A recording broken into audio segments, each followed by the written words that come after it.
রহমত আলীর হাত থেকে শাকের আঁটি পড়ে গেল মাটিতে। তার মুখে কোনো ভাষা ছিল না।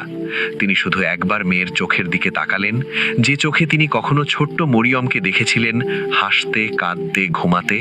তারপর ধীরে ধীরে মাথা নিচু করে ভ্যানগাড়ি ঠেলে চলে গেলেন। এই ঘটনার পর রহমত আলী যেন বদলে গেলেন। তিনি কথা বলা কমিয়ে দিলেন, খাওয়া কমিয়ে দিলেন। প্রতিবেশীরা বলতো তার মধ্যে যেন প্রাণ নিভে গেছে।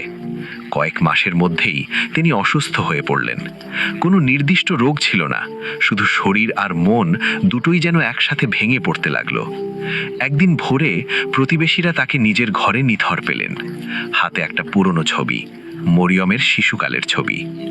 খবর পেয়ে মরিয়ম বাড়িতে এলো, কিন্তু সেই কান্নায় ছিল না কোনো গভীরতা। সমাজের চোখে দেখানোর জন্য যতটুকু কান্না দরকার ততটুকুই। জানাজা শেষে সে আবার শোভনপুরে ফিরে গেল তার ব্যস্ত জীবনে। বছর 2 কাটল। মরিয়মের জীবনে যে ধন সম্পদ আর সম্মান ছিল তা ধীরে ধীরে এক অদ্ভুত পরিবর্তনের মুখে পড়তে লাগলো। কামাল হোসেনের ব্যবসায় বড় ধরনের ক্ষতি হলো। শহরে তার এক পার্টনার বিশাল প্রতারণা করে সব টাকা নিয়ে পালিয়ে গেল। জিমিদার বাড়ির জমি জমা একে একে বিক্রি হতে লাগলো ঋণ মেটাতে। এই সংকটের সময়ই কামাল হোসেন দ্বিতীয় বিবাহ করলেন এক ধনী ব্যবসায়ীর মেয়েকে, যার পরিবার তাদের ব্যবসা বাঁচাতে সাহায্য করতে রাজি হয়েছিল। এই বিয়ের শর্তই ছিল যে মরিয়মকে সংসারে দ্বিতীয় স্থানে রাখতে হবে। নতুন স্ত্রী আসার পর থেকে মরিয়মের জীবন বদলে গেল সম্পূর্ণভাবে।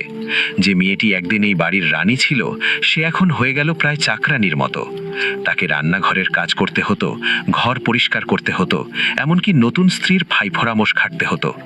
শাশুড়ি এবং নতুন স্ত্রী মিলে তাকে অপমান করত প্রতিদিন। মরিয়মের কোনো ছেলে মেয়ে ছিল না, যা তার অবস্থা আরও খারাপ করে দিয়েছিল। বাঁঝা মেয়ে, কোনো কাজের না, এই কথা তাকে শুনতে হতো প্রায় প্রতিদিন।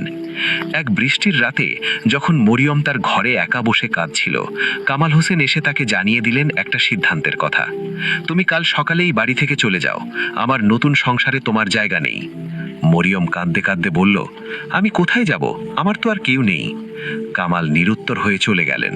পরদিন সকালে মরিয়ম শুধু একটা ছোট কাপড়ের পুটলি হাতে নিয়ে শোভনপুর ছেড়ে বেরোলো।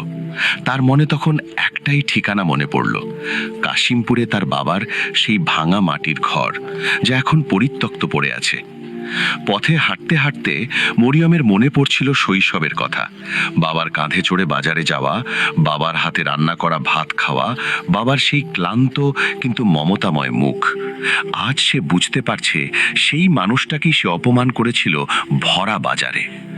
কাশিমপুরে পৌঁছে মরিয়ম দেখল তার শৈশবের ঘরটা প্রায় ভেঙে পড়েছে। ছাদের টিন মরিচা ধরে গেছে, দরজা